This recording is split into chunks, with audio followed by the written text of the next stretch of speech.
Hi, good evening, America. This is the latest video for our project here in Signal Corps Village, Cainta, Philippines. You can notice, nandun na yung bubong. You can see it clearly. Sorry, medyo gabi na kasi kanina medyo malakas pa yung ulan.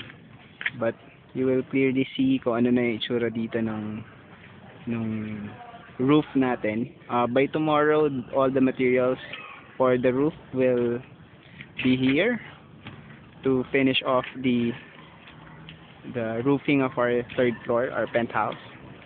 So for this area, kompleto na siya, makinis na.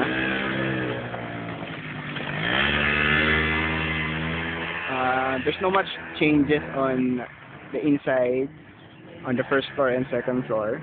Most of the changes are in the third floor, sa roof natin. Yan, parang spider. You can appreciate it muna kasi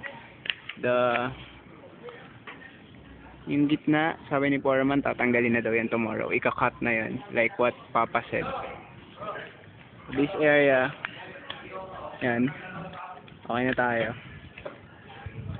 So medyo maulan ngayon dito sa Philippines, sa Manila. Kasi medyo bumabagal din tayo. But okay naman din lahat.